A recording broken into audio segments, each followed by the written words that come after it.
Hi guys, welcome back to my YouTube channel. This is Devyani and I recently graduated from King's College London with a Masters in International Marketing and I'm currently working in marketing in London.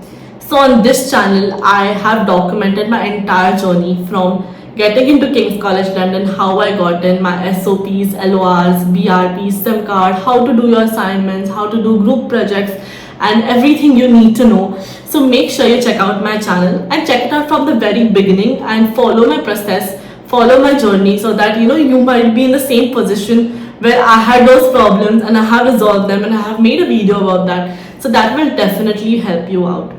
So this video is very important if you come from countries like India, Bangladesh, Pakistan, but also countries where academics was very different than what you see here in the UK. So I am from India. So the way I used to do assignments and individual assignments, group assignments back in India was very different than what I had to do in the UK, and which was a huge learning curve for me. So the assignments which I did in my first term were very mediocre, but then I learned how to do it, and in my second term, like all subjects I got distinction. So in my it was a learning curve. So for you, I'm making this video so that you learn from the very beginning what is right and what is expected from you, so that you get a distinction throughout your master's or bachelor's journey, and you just have an amazing career. That's what I wish for you. So a couple of months ago, I had made a video about sharing my individual assignment, which got me a distinction. So getting a distinction in King's College London honestly is not easy. So I have gone over and beyond for my individual assignments here.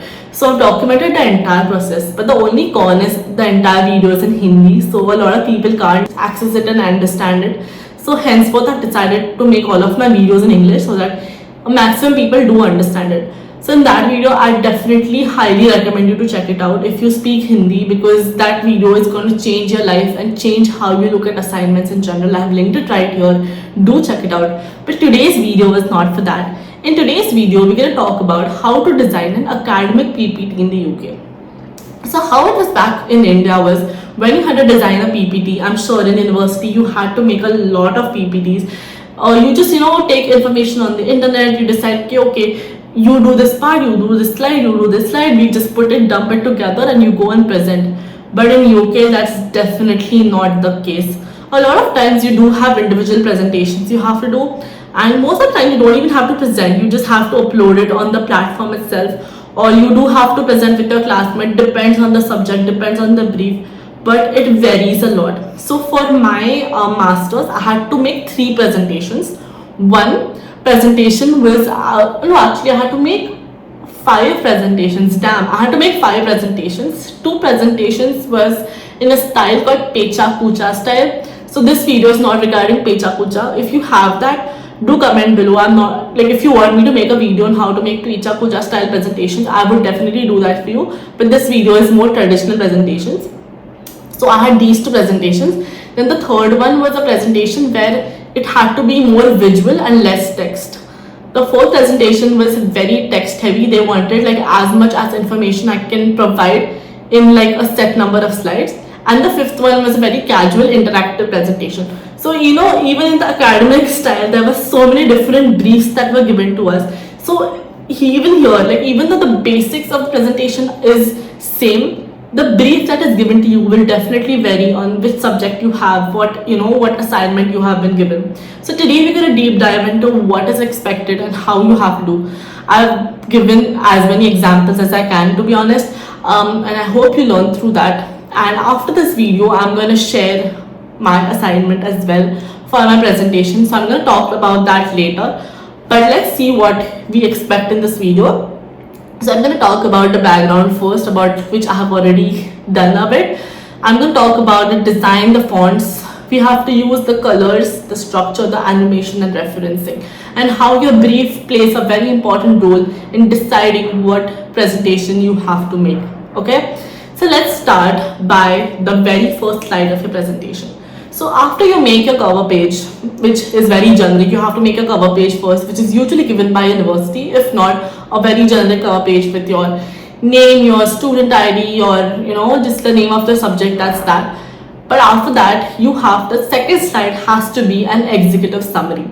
So for the ones who don't know what is an executive summary, that means a brief of whatever you have mentioned in the PPT. So sometimes PPT could be 10 slides now long, 20 slides long, 50 slides long, it depends.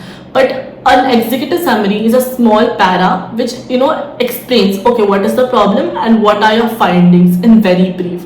So as you can see here, this is one of the examples from a subject called omni-channel marketing. So that in that subject, the PPT I had to make, there were marks for creativity as well. That's why the funky background and the colors which I have used, which is not actually right in terms of academic PPTs. But here, as you can see, I have added an executive summary. So 99.9% of the times you do have to include an executive summary in your PPT. The next thing you have to look at is design. So I'm going to show you another example of how design looks like. So if you can see this presentation is made back in the day. I found it on a website called SlideShare, and this is like a very bad presentation. So if you submit something like this, you're gonna get a big fat 0, right? So he has made like a very tacky thing, like hello, my name is Vasant, and like that. And if you see, like the background is very tacky, the font is not professional. So group assignment A. So then if you look at this slide, in terms of the background, that's fine. Like this slide is not bad, but I mean, this is like the top part is in caps. This, like, why is this in italics? Like, it's not very professional again, like it's not a good slide. In here, like if you see the title, it's up there. Then this font is different. Like here, if you see, like this is in capital, this is small. So like this presentation is a big red flag when you have to submit academic presentations. So you have to make sure the fonts you use, everything has to be very unanimous. It has to be extremely professional.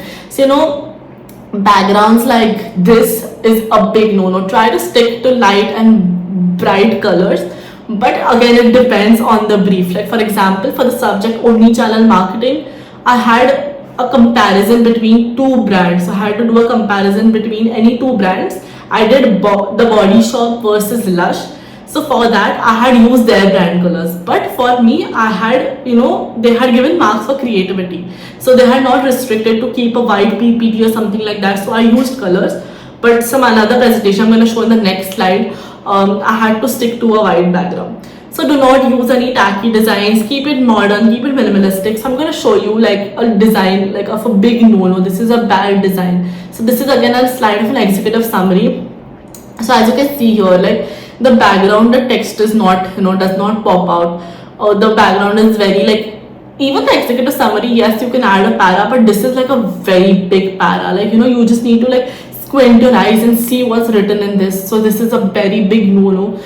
Keep the para short, keep it clean for the executive summary. But so I'm going to be showing you examples of two slides. So this is for the subject consumer behavior, in which I got a distinction, and this is for the subject omni-channel marketing, in which I had to make a creative presentation where I had to compare two brands between the Body Shop and Lush, and in this I did not get a distinction. But the reason I'll tell you when I reach to this slide. But if you want me to share my consumer psychology or consumer behavior presentation, comment 1. And if you want me to share my omni-channel marketing presentation, comment 2. So whatever presentation gets the most votes, I will definitely upload that. So in that I will definitely share what was the task, what was assigned to me, and how did I do it. So make sure you watch this video until the end, because as you can see, like if you can see here, a lot of referencing has been done. So I'm going to talk about that in detail a bit later. But yeah, so just make sure that everything is very clean. So as you can see here, like I could have easily put big paras, but I have presented it in a very clean way. So I've added a pie chart here. I have presented in a very straight format. So something like this. Here I have divided the page into two. So in ethics and sustainability, for Lush I have used the purple color. For Body Shop I have used the green color. So how I have divided the page, how I have presented the information is very important. So in terms of font, don't experiment a lot with fonts. Stick to the basics. Use either Arial, Times New Roman, or any foreign fonts. For title, 32 to 44 is the title. For headings, 24 to 32. Body and text is 18 to 24. So for this presentation itself, I have used a font called Futura. You can use that, it's a good font, but mostly stick to Arial or Times New Roman. I personally used Arial in all of my presentations, that was my favorite. And have a line spacing of 1.5 to 2x. If you don't know what that means, let me show you. So if you can see here, this is a very small example. I'm going to exit this presentation so that you can see my entire screen. So here, as you can see, this is much more cleaner. This is more like what is expected from an academic presentation. But if you can see here, everything looks so tacky. So what you have to do is I'm going to teach you how to, make it more aesthetic and much more professional. So first thing you have to do is select everything, go to home and make it black. So here you go home and make it maybe a navy blue because you want to connect to that, and make everything Arial. So I click here, this is Arial, that's amazing. So make this 18 as mentioned in the slide and bring this down and keep this 32, that's fine, and make this bold, right? And I do Control A and I do left align and I go and I hit bold, right? So already it looks much more cleaner than what we had before, but as you can see here, still it looks a bit more jumbled up together. So there's a thing called line spacing which I have mentioned in my other videos as well. So if you're in the home tab, if you go here, there is this thing called line spacing. So you go to 2 or 1.5 or whatever you like. So if you see, like I have put 1.5 here, which makes it same. So if you see this, it makes it so much more cleaner. So follow these guidelines of these lines. So like if I put the heading here, it still looks messy. Just small formatting things can make your presentation so much better, and that's how we changed from that to this. So coming to the next slide, which is the structure of the presentation. So make sure you do not use big paras to write a presentation. Make sure you use keywords, bullet points or something like that. So as you can see here, like visually represent everything. So again, coming back to the presentation I made for consumer behavior, in which I got a distinction. As you can see here, like yes, in academic presentations, it is kind of impossible not to write full sentences, right? So so here you have two options. One, you have to present in front of class. Here you have to just write few keywords, like 1 or 2 words or maybe 3-4 words or something like that. But mostly, like because class sizes are so big, mostly you don't have to submit in front of your class. The biggest assignments you have to upload on your portal. So here the professor reads through your assignments at their own time, right? So here it is very important for you to write full sentences so that it's clear for them. So this is another part of academic presentation. So this might be a bit controversial, but this did get me a distinction. So I think I kind of know what I'm saying. But if you think otherwise, do comment below. Let me know your perspective as well. So I would definitely like to learn from your ideas as well. But if you are presenting in class, it's like, okay, there is a keyword and then you're just, talking and you're explaining more. But in a presentation where you have to submit, you don't have a chance to explain a lot. So don't add a lot of brief things on your slide, but keep it short, but don't keep it that short that they don't understand what you're saying. Like if you just put, like for example, let's take this. If the marketing messages from Tiffany's are not met, it can trigger cognitive dissonance and can trigger the disconfirmation model, that is the negative root. So if I don't write the entire sentence, if I say cognitive dissonance and can trigger disconfirmation model, that's the negative root, he won't understand what will trigger what. So it is important for me to write the entire sentence so that the professor understands, okay, I understand this. So again, like please watch the first video first, like why did I use keywords like cognitive dissonance and disconfirmation model. So what keywords I use here is also very important in an academic PPT. You just can't use generic words, right? These keywords are most important. So in hindsight, I think I would have like highlighted these theories even more, but I did not do that. So if you look at the structure here as well, I have explained what I understood, so expectations, the recent experience, and this is what I experienced, and then I have shown it in a more visual form, which also gained me a bit more marks. So I could have easily written like a para about that, like, or maybe a sentence, but because I showed this, how this difference is, the professor definitely understand, okay, I understand this model really well and that's why I'm using this. So make sure you do something like that. So in terms of animations as well, avoid using animations. So of course in a presentation you have to submit as a PDF, or if you have to upload, there is no chance of using animations because you have to upload as a PDF or as a PPT. But if you have to submit in class, there are some transition animations you can see. So if you can see this or this, do not use that. That is very unprofessional. So just keep it to none, even for animations. Like if I just click on this, something like that, and if I say fly in or something like that, no, just no. Just keep it like blank and don't do any sort of like jing bang things on the presentation. That's very unprofessional. Keep it to the basic. So another thing I want to add is, unfortunately you can't see this in the screen, but if you scroll down on your PPT, so sometimes what happens is your professor asks you to make the presentation and keep minimal things on the slide. So for example here, hence the current consumers might change their habits. That's the only sentence I've written on the screen. But if you scroll down right here, there is a thing called click to add notes. So I can add notes here. Habits means XYZ or whatever, or theories or referencing. So sometimes, oops, sorry, the spelling. So sometimes professors can ask you to add additional information in the notes section below. Guys, I'm so sorry, this is a bit overwhelming. This is a very long video already.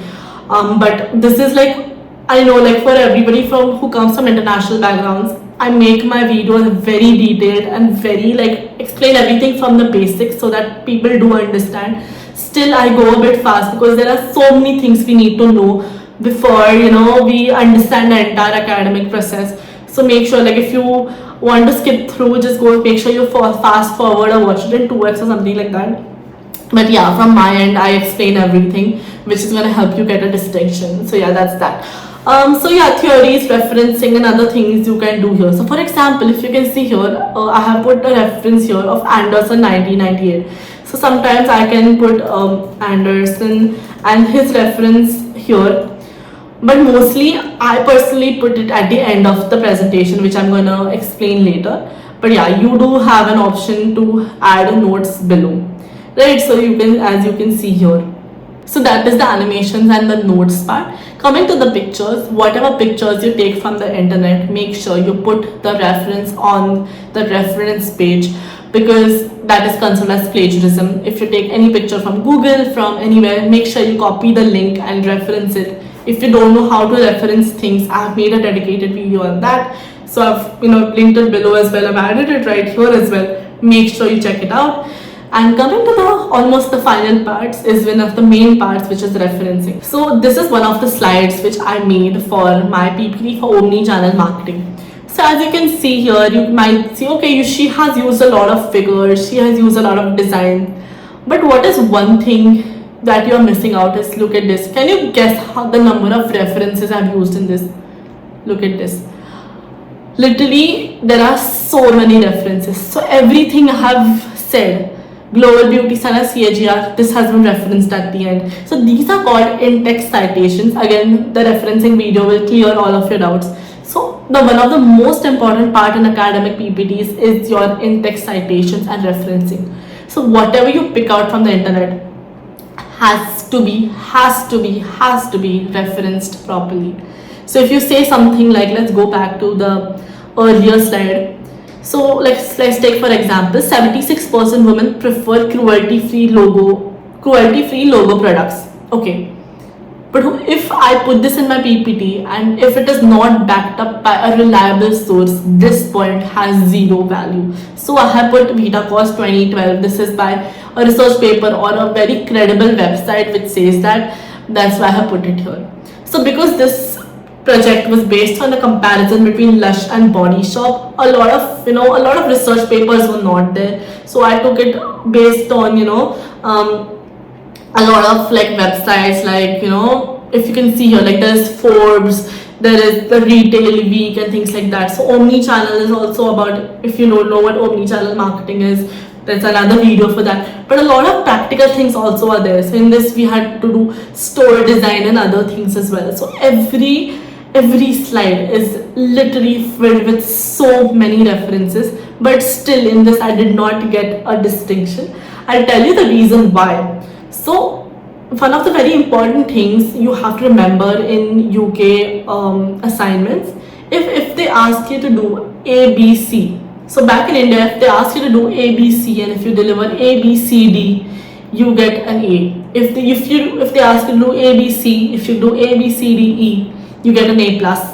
But in UK, if they ask you to do ABC and if you do ABCD, you get negative marks. So that's what happened with this assignment. I went over and beyond. So I had almost like 75 references. So a few of my friends who did the same subject had like 30-35 references for the entire PPT. And I think I did not even have 75. I had like about 90-95 references. I researched the hell out of this presentation literally. But they said that because you did so much, you lost the core of the presentation. And that's why I did not get a distinction on this one. So if you comment too, I will show what was my assignment and what feedback I got and everything in detail. So it's on you which one you want to see, 1 or 2.